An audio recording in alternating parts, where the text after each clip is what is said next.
you're a QuickBooks customer looking to grow your business without the growing pains, you need the Intuit ERP. Upgrade to Intuit Enterprise Suite in a matter of hours. It's the AI-native ERP from the makers of QuickBooks. Learn more at intuit.com/ERP. This is Under the Dome. On today's episode, we're taking a look at what's happening in North Carolina politics for the week of May 30th, 2022. Hello. For the News and Observer and NC Insider, I'm Will Doran, your host for this episode of Under the Dome, our political podcast. You are probably listening to this right after Memorial Day. If so, I hope you had a very happy Memorial Day and are excited to dive back into the world of North Carolina politics. Vacation's over. The legislature's back. We're in the short session. They're telling us it's going to be a very short session this year, probably wrapping up June, July. I don't think really anybody in the building wants to go to August, although, famous last words. We'll see when we get there. But this week, even though it's a little bit of a short week because of the long holiday, we've got a lot of stuff on the agenda. So we're going to take you through some of that. Obviously, the big thing is Medicaid expansion. But we're also potentially going to see some movement on medical marijuana. That was something that moved forward really at lightning pace last year before just coming to a very quick halt. And there's been a lot of folks who are very kind of antsy to see that come back up. So we'll talk about the chances for that. And then we have the Parents' Bill of Rights, which is a wide-ranging bill that Republicans have sponsored. Some critics on the left call it the Don't Say Gay bill. And it does have a provision that would ban teachers in younger grades from teaching about LGBT issues. But it also goes beyond that and has things for parents to challenge textbooks that are being used in schools, things on counseling and information the parents can get. So we'll get some more information on that as well. But for right now, let's get back into Medicaid expansion. So this is something that obviously Democrats have been asking about for years. Ever since Obamacare passed a decade ago, it offered states the option to expand Medicaid, get some more people on health insurance here. In North Carolina, there would be about 500,000 people, give or take 100,000 or so, who would be eligible for health insurance if Medicaid was passed. Republicans have long been opposed to that, one, for philosophical reasons, and two, for financial reasons. They've been concerned that their fellow Republicans up in D.C. were going to get rid of Obamacare. And then if that happened, the state government would be left holding the bag, as Senator Phil Berger said recently. But during Republican President Donald Trump's administration, Republicans had the White House, they had Congress, there's a Republican majority on the Supreme Court, and multiple attempts to kill Obamacare have all failed. So it seems that it's here to stay. And so that was really kind of what pushed a lot of GOP leaders toward the edge of being a little bit more accepting of Medicaid expansion, saying, okay, Obamacare isn't going away. Our parties in DC is not going to kill this. It's not going to, ruin our budget if we expand it here, because the feds are going to pay for 90% of the costs as long as Obamacare is around. So they were a little bit more receptive of it. And then President Biden came in, passed his stimulus package last year, which has a provision that would pay North Carolina right around $1.5 billion in exchange for expanding Medicaid. It's basically just a signing bonus. Hey, we think you should do this. We're going to sweeten the deal. So here's some free cash for you. And $1.5 billion is a nice little chunk of change that our state lawmakers would love to have in the state budget. However, while it has been moving forward pretty quickly in the state Senate right now, its fate in the state House is not nearly so certain. And House Speaker Tim Moore told us recently that this is going to be such a short session this summer. He just doesn't see it as a top priority. He has other things he wants to get to. and he thinks that it'll probably have to wait until 2023, if not later. Things can always change. The Medicaid bill actually already has a ton in it that are kind of pet projects from some of the Senate Republicans that are related to healthcare rules, but not related to Medicaid itself. Some pro-nursing changes, some regulatory reform stuff, telehealth expansion, which was gained popularity because of the COVID-19 pandemic. People, were able to start talking to their doctors over Zoom, and there's now kind of a push to make that easier in the future to keep doing. So, could there be things that the Senate says, okay, House Republicans, if you move this now, maybe you can also stick some of your own little pet projects into this bill, kind of sweeten the deal.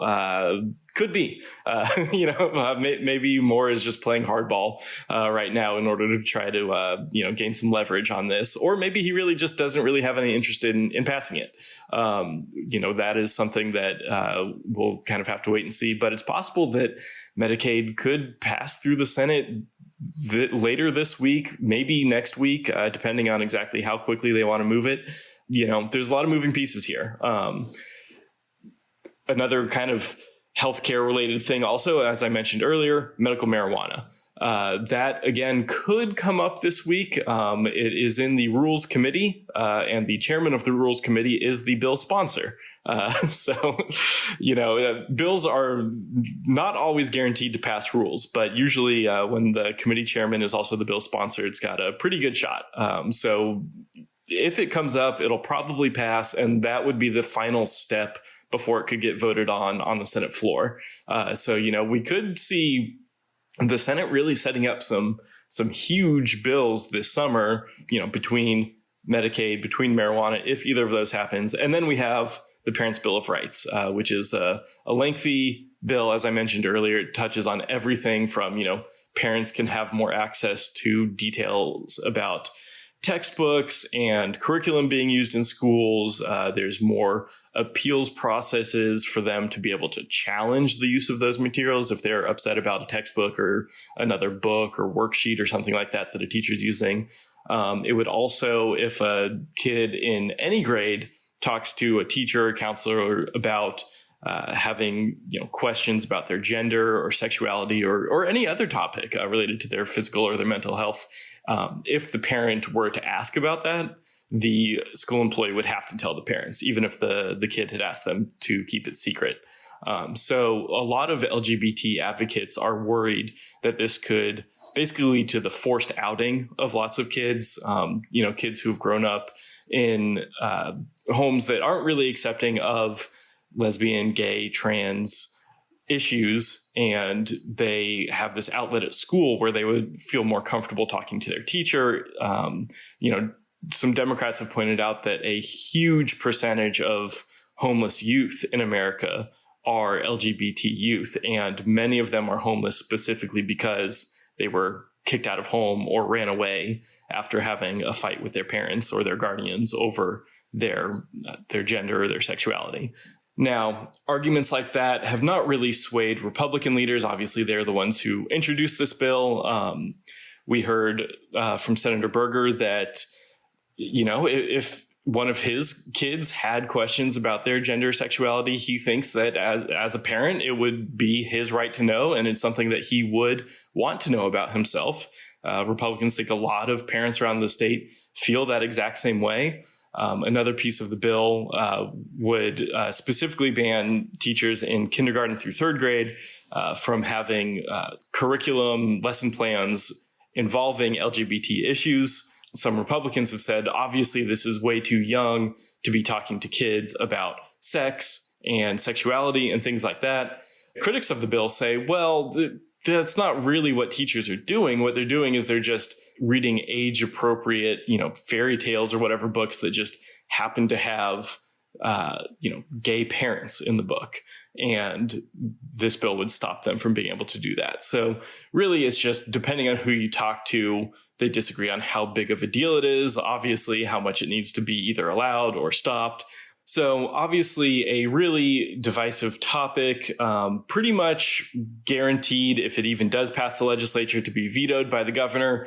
So we'll see how much effort and political capital the lawmakers are wanting to put into this Parents' Bill of Rights bill, knowing that it will get vetoed. It is obviously a lot of hot button issues in there. Parents' rights and school issues were huge in the recent Virginia elections. Clearly, Republicans are hoping that they're going to be huge in the November elections here as well. So even if it does get vetoed by the governor, it could at least set up lots of ads for the November election. So that's certainly something to take a look at. And for now, we are going to take a quick break. And when we come back, headliner of the week. Get in the game with the college-branded Venmo debit card. Wreck your team with every tap and earn up to 5% cash back with Venmo Stash, a new rewards program from Venmo. No monthly fee, no minimum balance, just school pride and spending power. Get in the game and sign up for the Venmo debit card at venmo.com/collegecard. The Venmo MasterCard is issued by the Bancorp Bank N.A. Select schools available. Venmo Stash terms and exclusions apply at venmo.me/stash terms. Max $100 cash back per month. You're listening to Under the Dome. I'm Will Doran, and to wrap things up, we like to share our headliner of the week. Usually we have a couple of us on here talking about who we think the biggest name in politics was this week, but today it's just me, so I get to make the call all by my lonely self.